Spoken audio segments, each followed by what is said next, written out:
بسم اللہ الرحمن الرحیم۔ السلام علیکم ناظرین، بلا شبہ بعض قرآنی آیات میں واضح طور پر بیان کر دیا گیا ہے کہ رسول اکرم صلی اللہ علیہ وآلہ وسلم ایک بشر ہیں اور آپ دوسرے انسانوں کی طرح موت کا ذائقہ چکھیں گے اور اسی طرح موت کی سختیاں بھی جھیلیں گے جس طرح پہلے انبیاء کرام علیہ السلام نے موت کا ذائقہ چکھا اور سختیاں جھیلی تھیں۔ نبی اکرم صلی اللہ علیہ وآلہ وسلم بعض آیات قرآنیہ سے یہ مفہوم اخذ کر چکے تھے کہ آپ کی اجل قریب ہے، چنانچہ آپ صلی اللہ علیہ وآلہ وسلم نے کئی ایک احادیث میں اپنی وفات کے قریب ہونے کا اشارہ کر دیا۔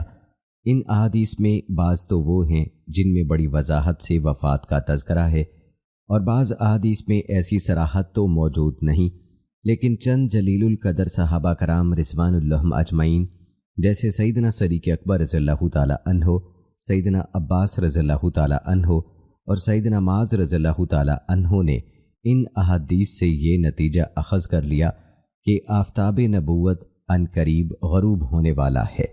ناظرین، نبی اکرم صلی اللہ علیہ وآلہ وسلم کے بشر ہونے اور ان کے ابد ہونے کا قرآن مجید میں تذکرہ پارہ نمبر 15 کی پہلی آیت میں ہے۔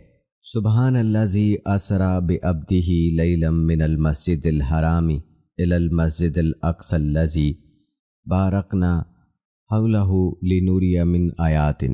پاک ہے وہ جو اپنے بندے کو راتوں رات لے گیا مسجد حرام خانہ کعبہ سے مسجد اقصی تک، جس کے ارد گرد یعنی اطراف کو ہم نے برکت دی ہے تاکہ ہم اسے اپنی نشانیاں دکھا دیں۔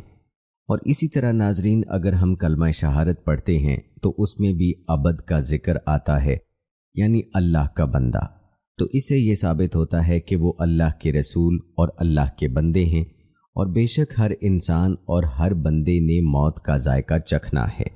جیسے پہلے انبیاء علیہ السلام گزرے ہیں اور انہوں نے موت کا ذائقہ چکھا ہے، اسی طرح نبی اکرم صلی اللہ علیہ وآلہ وسلم نے بھی موت کا ذائقہ چکھنا ہے۔ سورہ آل عمران کی آیت نمبر اللہ تعالیٰ کا فرمان ہے جس کا ترجمہ ہے، اور محمد صلی اللہ علیہ وآلہ وسلم ایک رسول ہی تو ہیں، ان سے پہلے بہت سے رسول گزر چکے ہیں، اگر ان کا انتقال ہو جائے یا شہید ہو جائیں تو کیا تم اسلام سے اپنی ایڑیوں کے بل پھر جاؤ گے؟ اور جو کوئی اپنی ایڑیوں کے بل پھر جائے تو وہ اللہ کا کچھ بھی بگاڑ نہ سکے گا، اور اللہ شکر ادا کرنے والوں کو اچھی جزا دے گا۔ صحیح مسلم کی حدیث نمبر 2387 میں رسول اکرم صلی اللہ علیہ وآلہ وسلم کا فرمان ہے، سیدہ عائشہ رضی اللہ تعالی عنہا روایت کرتی ہیں، اپنے والد ابو بکر اور اپنے بھائی عبد الرحمن رضی اللہ تعالی عنہ کو میرے پاس بلا لاؤ تاکہ میں انہیں ایک تحریر لکھ دوں۔ مجھے ڈر ہے مبادہ کوئی خلافت کا متمنی میرے بعد تمنا کرنے لگے یا کوئی کہنے والا کہنے لگے میں خلافت کا زیادہ حقدار ہوں، حالانکہ اللہ تعالیٰ اور مومن سوائے ابو بکر کے کسی کو خلیفہ نہیں مانیں گے۔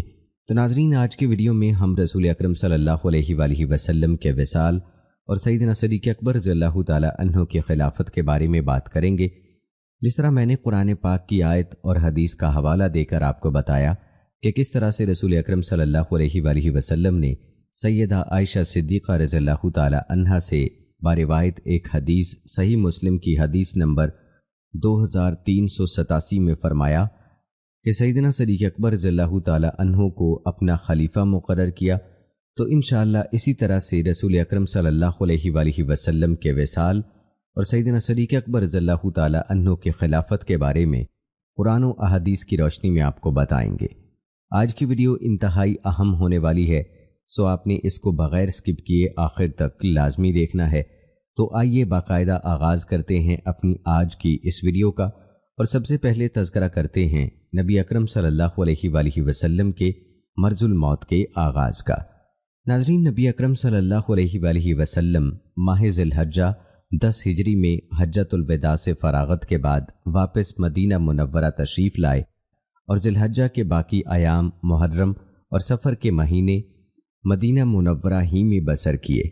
پھر آپ جہش اسامہ رضی اللہ تعالی عنہ کی تیاری میں مصروف ہو گئے۔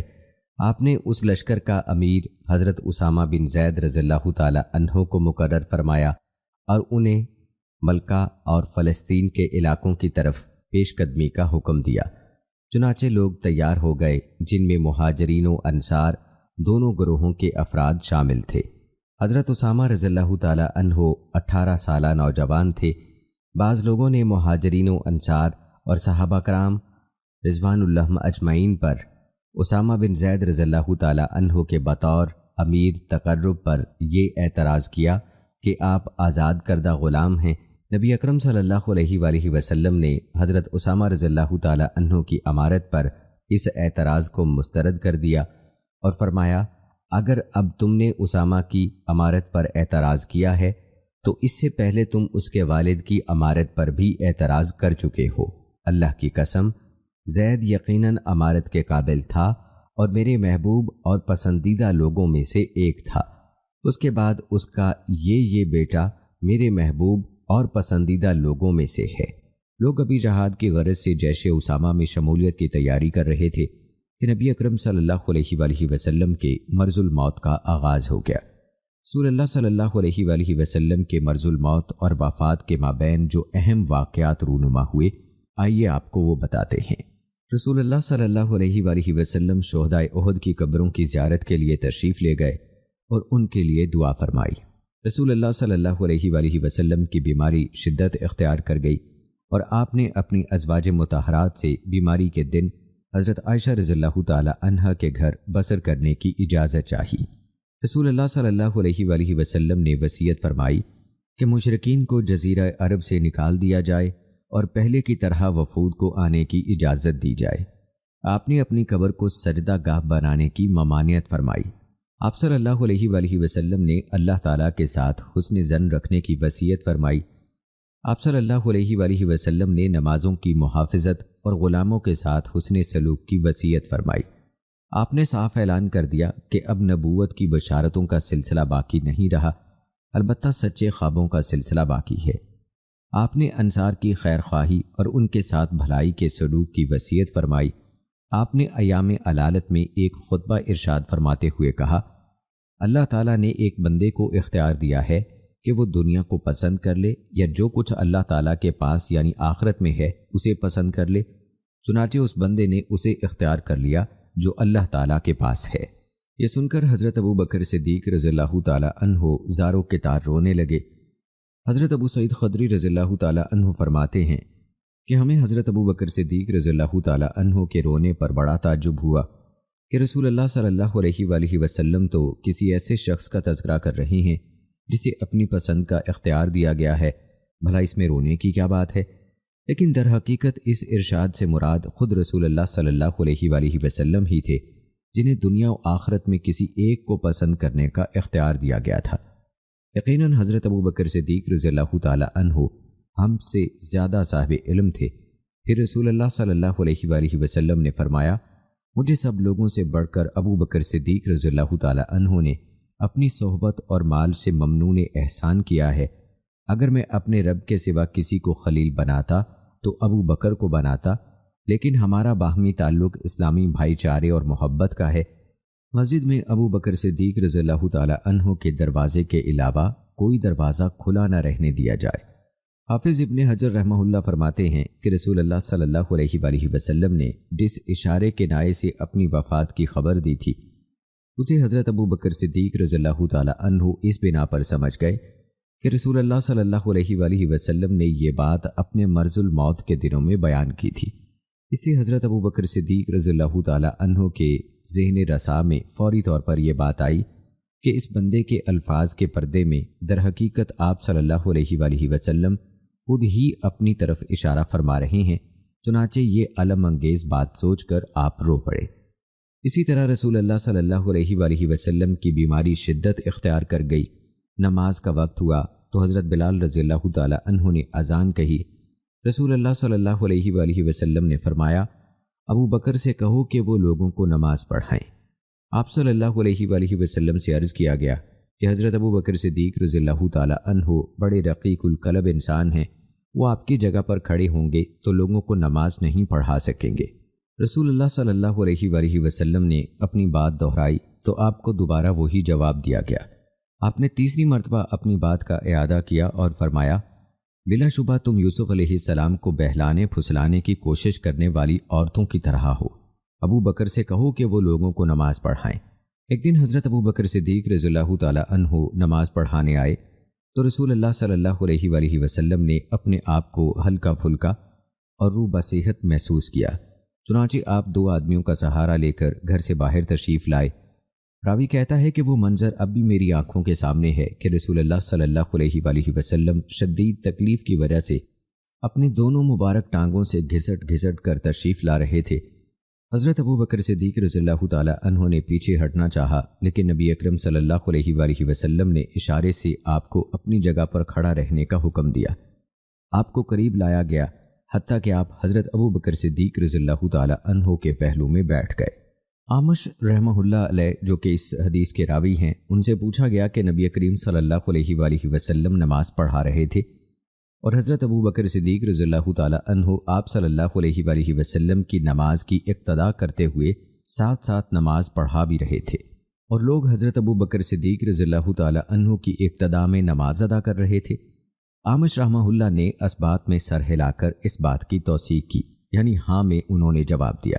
حضرت ابو بکر صدیق رضی اللہ تعالی عنہ مسلمانوں کو مسلسل نماز پڑھاتے رہے، حتیٰ کہ جب دوشنبے کے دن مسلمان نماز فجر میں صف بستہ تھے، نبی کریم صلی اللہ علیہ وآلہ وسلم نے حجرے کا پردہ اٹھایا اور مسلمانوں کو دیکھنے لگے جو اپنے رب کے حضور کھڑے تھے۔ یوں آپ نے دیکھا کہ آپ کی دعوت و جہاد کا لگایا ہوا نخل ثمر آور ہو گیا ہے۔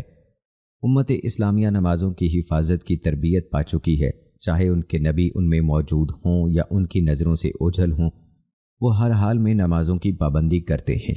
اس دلکش منظر، کامیابی اور عظیم مقصد کی حصولیابی کی وجہ سے آپ کی آنکھیں ٹھنڈی ہو گئیں، جبکہ آپ کے پیشرو انبیاء کرام علیہ السلام اس قدر کامیابی سے ہمکنار نہیں ہوئے تھے۔ اب رسول اللہ صلی اللہ علیہ وآلہ وسلم کو یہ اطمینان ہو گیا کہ دین اسلام اور اللہ تعالیٰ کی عبادت کے ساتھ اس امت کا تعلق عارضی نہیں بلکہ دائمی ہے، اور اپنے نبی کی وفات سے ان کا یہ تعلق منقطع نہیں ہوگا۔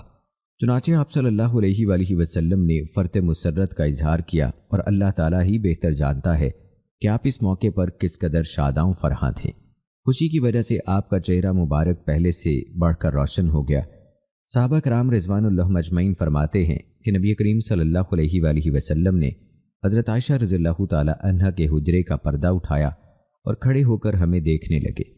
آپ کا چہرہ مبارک اتنا درخشاں لگ رہا تھا جیسے مصحف کا نورانی ورق ہو۔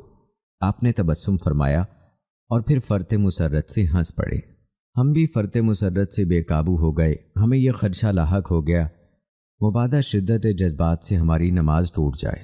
ہم سمجھے کہ شاید نبی کریم صلی اللہ علیہ وآلہ وسلم نماز کے لیے تشریف لانے والے ہیں، لیکن رسول اللہ صلی اللہ علیہ وآلہ وسلم نے ہمیں نماز مکمل کرنے کا اشارہ فرمایا اور اسی طرح پردہ آگے کر لیا۔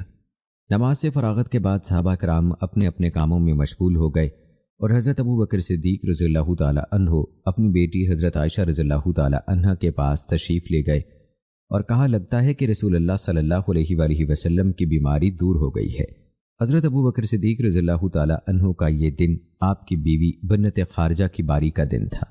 وہ سخت نامی مقام پر رہتی تھیں، چنانچہ آپ گھوڑے پر سوار ہو کر اپنے اس گھر چل دیے۔ دوستو، نبی کریم صلی اللہ علیہ وآلہ وسلم پر عالم نزا طاری ہوا، موت کی سختیاں اور بے ہوشیاں شدت اختیار کرتی چلی گئیں۔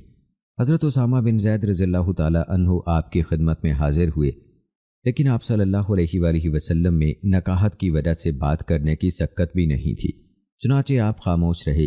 آپ بار بار اپنا مبارک ہاتھ آسمان کی طرف بلند کرتے، پھر حضرت اسامہ رضی اللہ تعالی عنہ پر رکھ دیتے۔ آپ صلی اللہ علیہ وآلہ وسلم کے اس عمل سے یوں محسوس ہوا جیسے آپ اسامہ رضی اللہ تعالی عنہ کے لیے دعا کر رہے ہیں۔ سیدہ عائشہ صدیقہ رضی اللہ تعالی عنہا نے رسول اللہ صلی اللہ علیہ وآلہ وسلم کو تھاما اور اپنے سینے کے ساتھ آپ صلی اللہ علیہ وآلہ وسلم کی ٹیک لگا دی۔ اسی اثناء میں عبد الرحمن بن ابو بکر رضی اللہ تعالی عنہ آپ کی خدمت اقدس میں آئے، ان کے ہاتھ میں مسواک تھی۔ رسول اللہ صلی اللہ علیہ وآلہ وسلم مسواک کی طرف ٹکٹکی باندھ کر دیکھنے لگے۔ حضرت عائشہ رضی اللہ تعالی عنہا نے عرض کیا، کیا میں یہ مسواک آپ کے لیے لے لوں؟ آپ نے ہاں میں سر ہلایا تو حضرت عائشہ رضی اللہ تعالی عنہا نے وہ مسواک اپنے بھائی سے لے لی۔ اسے چبا کر نرم کیا، پھر اسے رسول اللہ صلی اللہ علیہ وآلہ وسلم کی خدمت میں پیش کر دیا۔ رسول اللہ صلی اللہ علیہ وآلہ وسلم نے نہایت احسن انداز سے مسواک کی۔ اس پورے دورانیے میں آپ صلی اللہ علیہ وآلہ وسلم یہ کلمات دہراتے رہے: اے اللہ، بلند رفیق کی رفاقت نصیب ہو۔ رسول اللہ صلی اللہ علیہ وآلہ وسلم کے قریب پانی کا کٹورا رکھا ہوا تھا۔ آپ بار بار اس میں ہاتھ تر کر کے اپنے چہرے پر پھیرتے اور فرماتے: اللہ تعالیٰ کے سوا کوئی معبود نہیں، یقیناً موت کی بڑی سختیاں ہیں۔ پھر آپ صلی اللہ علیہ وآلہ وسلم نے اپنا ہاتھ اٹھایا اور بار بار کہنے لگے: اے اللہ، بلند رفیق کی رفاقت نصیب ہو، حتیٰ کہ آپ کی روح پرواز کر گئی اور آپ کا ہاتھ اپنی جگہ آ گیا۔ ایک روایت میں یہ الفاظ ہیں: اے اللہ، موت کی سختیوں اور سکرات پر میری اعانت فرما۔ ایک روایت میں ہے کہ حضرت عائشہ رضی اللہ تعالی عنہا فرماتی ہیں: رسول اللہ صلی اللہ علیہ وآلہ وسلم کی روح مبارک پرواز ہونے سے پہلے میں نے کان لگا کر آپ کی یہ بات سنی۔ آپ اس وقت میرے سینے سے اپنی کمر مبارک کی ٹیک لگائے ہوئے تھے اور یہ فرما رہے تھے: اے اللہ، مجھے معاف فرما دے، مجھ پر رحم فرما اور مجھے رفیق اعلیٰ کے ساتھ ملا دے۔ حضرت فاطمہ رضی اللہ تعالی عنہا نے اپنے والد مکرم صلی اللہ علیہ وآلہ وسلم کی بار بار غشی دیکھی تو کہنے لگیں: ہائے میرے باپ کی بے چینی اور تکلیف۔ یہ سن کر آپ صلی اللہ علیہ وآلہ وسلم نے انہیں مخاطب کر کے فرمایا: آج کے بعد تمہارے باپ کو کوئی تکلیف نہیں پہنچے گی۔ جب آپ صلی اللہ علیہ وآلہ وسلم کا وصال ہوا تو حضرت فاطمہ رضی اللہ تعالی عنہا نے کہا: ہائے ابا جان، آپ نے اللہ تعالیٰ کا بلاوا قبول کر لیا۔ ہائے ابا جان، جنت الفردوس آپ کا ٹھکانہ ہے۔ ہائے ابا جان، ہم جبرائیل علیہ السلام کو آپ کے سانحِ ارتحال کی خبر دیتے ہیں۔ جب رسول اللہ صلی اللہ علیہ وآلہ وسلم دفن کر دیے گئے تو حضرت فاطمہ رضی اللہ تعالی عنہا نے حضرت انس رضی اللہ تعالی عنہ کو مخاطب کر کے کہا: انس، تمہارے دلوں نے رسول اللہ صلی اللہ علیہ وآلہ وسلم پر مٹی ڈالنا کس طرح گوارا کر لیا؟ جن دنوں رسول اللہ صلی اللہ علیہ وآلہ وسلم اس دنیا سے رخصت ہوئے، ان دنوں جزیرہ عرب پر آپ ہی کا حکم چلتا تھا۔ دنیا کے تمام بادشاہ آپ سے لرزہ بار اندام رہتے تھے۔ صحابہ کرام آپ پر اپنی جان، مال اور اولاد نچھاور کرتے تھے۔ آپ نے اپنی وفات پر کوئی درہم و دینار چھوڑا، نہ غلام اور کوئی لونڈی، نہ آپ نے اپنے ترکے میں کوئی قیمتی چیز چھوڑی۔ آپ کی کل املاک ترکہ ایک سفید خچر تھا جس پر آپ سواری فرماتے تھے۔ اسی طرح اسلحہ اور زمین کا ایک ٹکڑا تھا جسے آپ نے مسافروں کے لیے صدقہ کر دیا تھا۔ اس کے علاوہ دوستو، کچھ روایات میں نبی کریم صلی اللہ علیہ وآلہ وسلم کی اونٹنی کا بھی ذکر ہے جسے قصوہ کے نام سے جانا جاتا ہے۔ جب تاجدار مدینہ اور کائنات کے بے مثل و بے مثال شخصیت حضرت محمد صلی اللہ علیہ وآلہ وسلم اس دار فانی سے کوچ فرمایا تو آپ کی زرہ 30 سا جو کے عوض ایک یہودی کے پاس گروی رکھی ہوئی تھی۔ آپ نے بروز دشمبہ 12 ربیع الاول 11 ہجری کو زوال کے بعد وفات پائی۔ آپ صلی اللہ علیہ وآلہ وسلم کی عمر مبارک 63 سال تھی۔ رسول اللہ صلی اللہ علیہ وآلہ وسلم کی وفات کا دن مسلمانوں کے لیے بڑا تاریک، المناک، کٹھن اور مشکل ترین دن تھا۔ آپ کی وفات انسانیت کے لیے ایک بہت بڑی ابتلا اور آزمائش تھی۔ یہ دن اس دن کے بالکل برعکس تھا کہ جس دن آپ کی ولادت سے یہ دنیا سعادت مند ہوئی۔ یقیناً آپ کی ولادت کا دن تمام ایام میں سب سے زیادہ بابرکت و باسعادت تھا۔ حضرت انس رضی اللہ تعالی عنہ فرماتے ہیں: جس دن رسول اللہ صلی اللہ علیہ وآلہ وسلم نے مدینہ منورہ میں قدم مبارک رکھا، اس دن آپ کی آمد کی بدولت ہر چیز روشن ہو گئی۔ جب وہ دن آیا جس دن آپ نے وفات پائی تو ہر چیز تاریک ہو گئی۔ حضرت ام ایمن رضی اللہ تعالی عنہ رو رہی تھیں۔ سیدنا صدیق و فاروق رضی اللہ تعالی عنہ نے ان سے پوچھا کہ نبی مکرم صلی اللہ علیہ وآلہ وسلم کی رحلت پر آپ کو ان کی کون سی بات اشک بہانے پر مجبور کر رہی ہے؟ انہوں نے جواب دیا: بلا شبہ مجھے معلوم ہے کہ رسول اللہ صلی اللہ علیہ وآلہ وسلم کے لیے جو کچھ اللہ تعالیٰ کے ہاں ہے وہ بہت بہتر ہے، لیکن میں تو اس بات پر روتی ہوں کہ وحی کے اترنے کا سلسلہ ختم ہو چکا ہے۔ دوستو، امام ابن رجب رحمہ اللہ فرماتے ہیں: رسول اللہ صلی اللہ علیہ وآلہ وسلم کی وفات انتہائی الم انگیز سانحہ تھا۔ اس کی وجہ سے مسلمان بے قرار ہو کر غیر منظم اور پریشان ہو گئے۔ بعض مسلمانوں کے ہوش اڑ گئے، ان کے دماغوں کو عارضہ لاحق ہو گیا اور وہ لغو اور اول فول باتیں کرنے لگے۔ بعض ایسے تھے کہ اس سانحے نے انہیں زمین پر پٹخ دیا